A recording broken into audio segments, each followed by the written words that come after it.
Welcome back to Frontline Eurosports Online. Your host Nate Jennings is going to be delivering an amazing 2016 BMW S1000XR to our main man Jay. Woo! Congratulations, sir. It's going to be a good day and an awesome future for us. So we're going to start going over the motorcycle from the front and working our way around and to the handlebars and instrumentation last. We do have an extra addition, which is the new Navigator 6 that came out last month on this machine. So we're going to start with our tires. We're looking at a conventional tire pressure of 36/42 on this motorcycle. And we're at 17-inch rim configurations. We're going to have a normal valve stem. Of course, that comes out of the spoke right here. So you've got a normal valve stem. It's at a 90-degree angle from the spoke, so it's easily accessible. We have our twin disc brakes from Brembo that are going to be floating in cross drill. We're going to have regular mounted Brembo calipers with steel braided brake lines.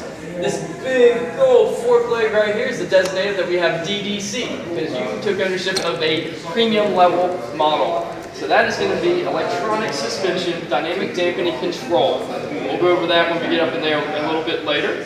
We're going to look into the front and notice that we have our water cooling system and our oil cooler below that. I really like the inserts that we have and grill. There's a mesh grill cover you can put on that'll darken it up, like the pictures I sent you of some previous customers installing those. The black looks super dope in the front blends with our cowling here. As we move back, we're going to fill a fan kick on. It's going to come at about 220-degree temperature, and it's going to give us a little extra cooling power to pull air through the radiator and give us the extra cooling capacity we need.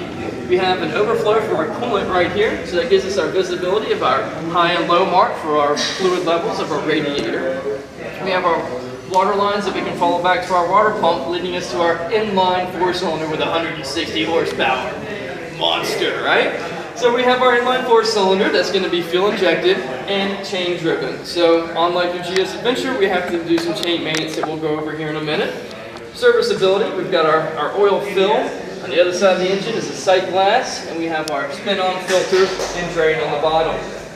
Coming further back, we're now going to have our rear brake pedal. Our rear brake pedal, again, is steel braided lines leading up to our ABS pump and leading another steel braided line back to the back. We do have one piece of little rubber. That's our hose going to our fluid level and fluid clarity reservoir cup, and that is hidden back underneath it here. That's for our rear brake master cylinder hidden behind our heel guard. We have collapsible foot pegs with some rubber inserts that you can pull out if you chose to. We are going to look at a muffler that, like the picture I sent you of some of the Akrapovic, we can put that upgraded muffler system on there for a little increased tone, lighter weight performance. We have a detachable subframe with detachable pillion peg rest. We have a luggage grid and pannier mounting preparation kit. So we can get the color matched red panniers for this model and give us extra storage. And we have the ability to strap things down for your cross-country trip or add a top box for it. So when you take the wife and daughter around, they'll have something extra security for that extra meat that you're doing out with the 160 horsepower XR. In the back, we have an LED bank for our brake light assembly and our running light. Clear turn signals with amber bulbs that keep us compliant. We're looking at our rear rubber here, which again, we're looking at a 90-degree spoke out of the stems, out of the spoke right there. We are on a chain drive motorcycle, so as we come around this side, we're going to notice that we have a highly lubricated chain to help preserve its shelf life while it's being shipped over from Germany. So you're going to get a little fling on the tire right there, but once we get to the next lubrication property, which is every 500 miles or every 2.5 tanks of gas or so, I would recommend, we're going to use a cleaner, a solvent that's going to be O-ring and X-ring safe, and a grunge brush. Cleaning all this down to a new shine and then reapplying our chain lubricant and wiping off the excess so we don't have any of that excessive fling on our beautiful black rims there. We have our chain adjuster and axle back here. These are our adjuster blocks and rear axle that we'll have to break loose to get our recommended 45 to 50 millimeters of play in the chain. We're going to have a side stand, which the side stand has a safety switch like all your other machines so that it'll cut off if you try to take off in first or second. And a center stand. We can start it, run it, do whatever we need to. It doesn't have to have a safety switch on the center stand. We do have one beautiful piece of equipment, my favorite aspect of this motorcycle, which is the Gear Shift Assist Pro model. Now the Gear Shift Assist Pro is allowing for clutchless upshifts, clutchless downshifts. You had that on your GS Adventure. This is just a little bit more refined with some additional rev matching capabilities. Our countershaft sprocket cover, our left side of the engine with our clutch actuation rod. We are on a cable operated clutch system here.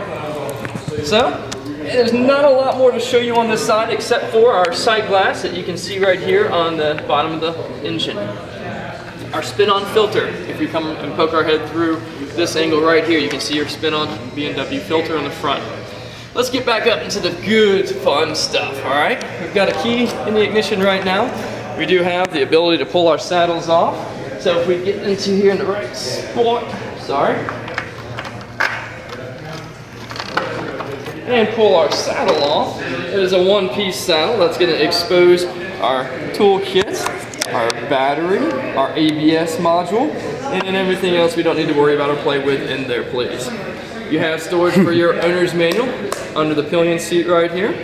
We're going to reapply this non-adjustable seat height back onto these bobbins here, and you're going to listen for your positive click. Retract your key from the back. That'll also access your conventional airplane style fuel filler, which has a full tank of gas right now, and put it back into the ignition. Let's go over the controls before we actually show everything that's going to happen with our instrumentation. We have ride-by-wire throttle response on the right side, front brake mechanism with our overflow right here. It's going to have a sight glass on the front for fluid level, fluid clarity.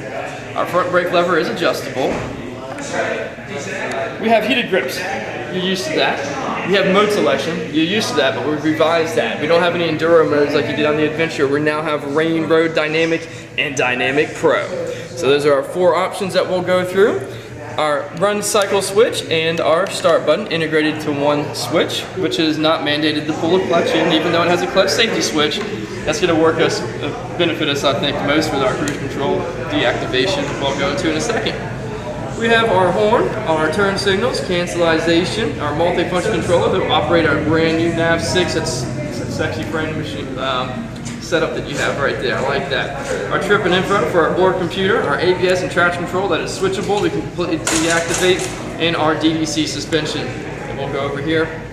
Let's give that guy a twist for the first time, Joe. Ooh, you can already feel the power of our S1000XR. So we are going to see the display. We're going to have our heated grip option that we can tap for us and see a heated element come up on our screen. And we have our high first, which is our nuclear level. We can tap it again and get to our low level, and then we turn it one more time off. Below that's our mode selection. This is something that we can change on the fly. And we have the ability to open up our menu and then switch through our Dynamic, Dynamic Pro, Rain, and Road modes. So in doing that on the fly, we're just going to want to select what we're looking for, zero out the throttle and the clutch, let it coast for 3 seconds or so, and it'll switch over, go solid, and it's game time. We know how to work a start button. You've started many motorcycles. You have many miles under your belt, don't you, sir? Our multi-function controller we'll not really get into right now, but we're going to have our conventional horn, turn signals, trip and information, ABS, traction control switchability, and DDC. We're going to show first our flashing lights up here, ABS and traction control. With a 1-second hold, 1001, we just turned traction control off. It's XR wheelie time.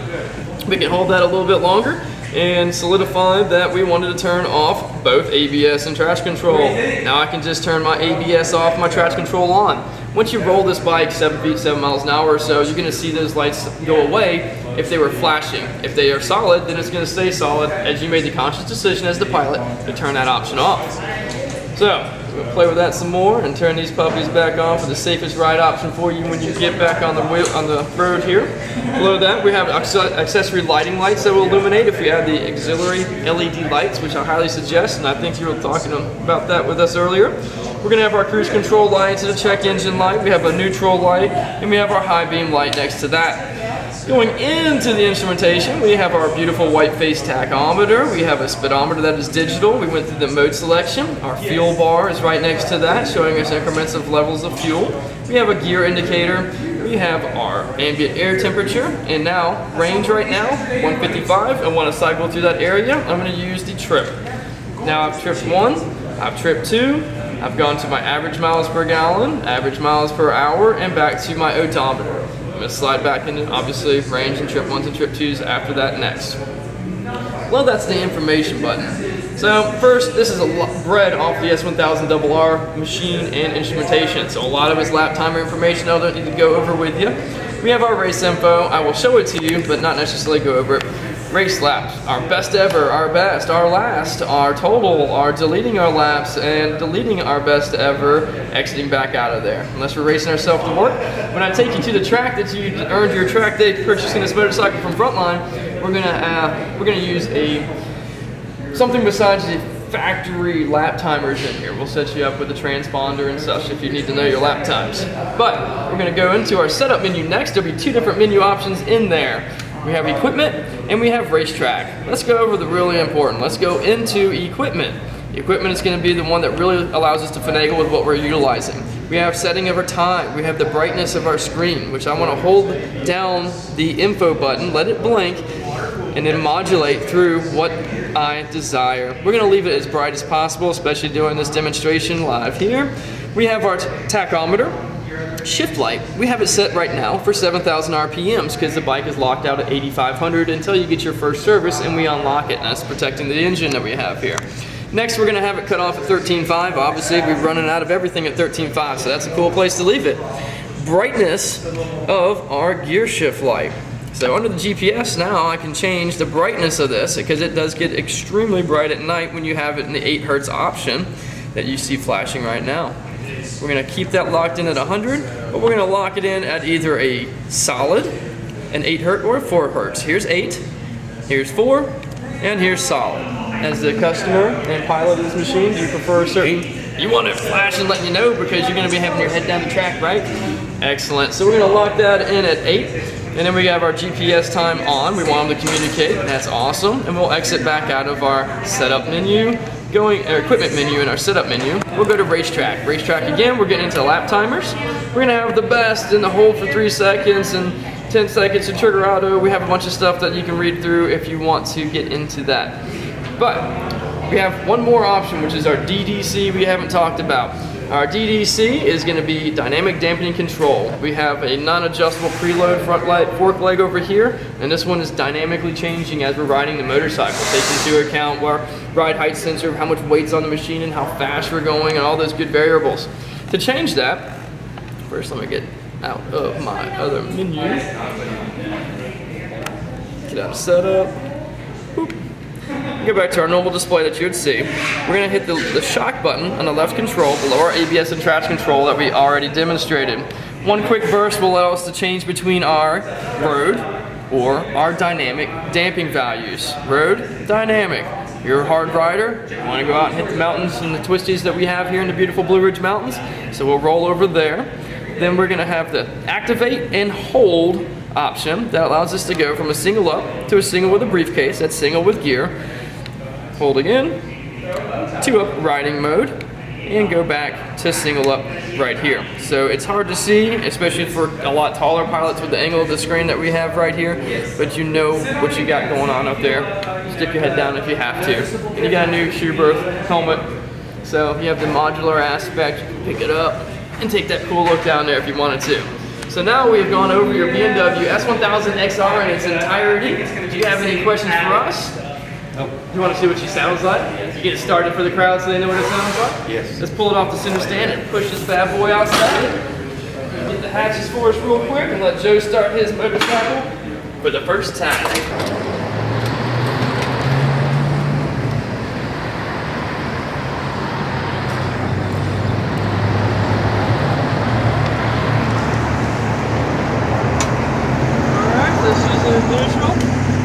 Congratulations, let's give her that first start.